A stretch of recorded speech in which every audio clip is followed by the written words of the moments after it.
নমস্কার, কেমন আছেন সবাই? রেসিপি বাই শ্রিয়মস মম চ্যানেলে আপনাদের স্বাগত জানাই। আজ আমি আপনাদের সাথে চিকেন মহারানি রেসিপি শেয়ার করব।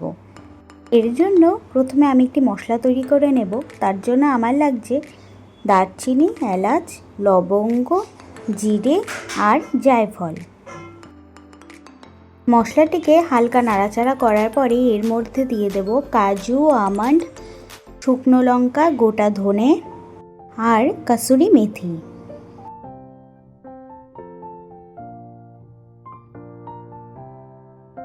সমস্ত মশলাটিকে 1 মিনিট নাড়াচাড়া করার পরে প্রথমে ঠান্ডা করে নেব।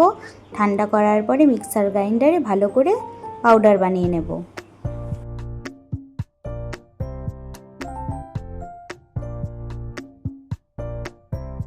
এবারে চিকেন ম্যারিনেশনের জন্য আমার লাগছে গোলমরিচ, নুন, আদা রসুনের পেস্ট আর ভিনিগার।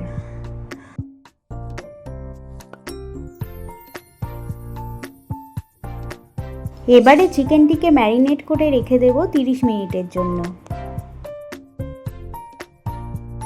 এবার কড়াইয়ে প্রথমে দিয়ে দেব সাদা তেল, তারপরে কুচিয়ে রাখা পেঁয়াজ।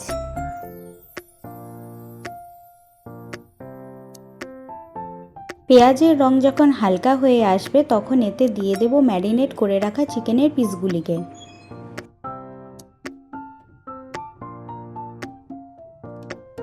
চিকেন থেকে হালকা জল ছেড়ে আসলে এতে দিয়ে দেব বানিয়ে রাখা মশলাটিকে।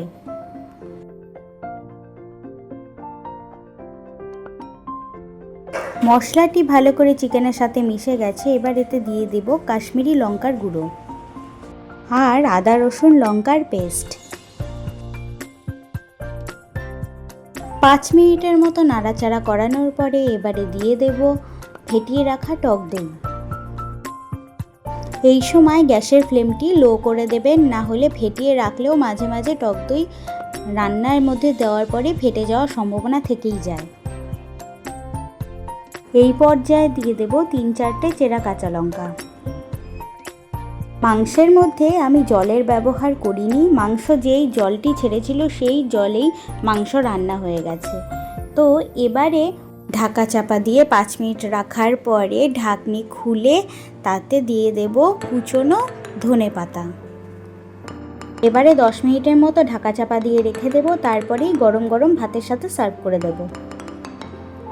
ফাইনাল লুকটি আপনারা দেখে নিন। খেতে অসম্ভব সুন্দর হয়েছিল। আপনারাও এইভাবে একবার ট্রাই করে দেখতে পারেন চিকেন মহারানি।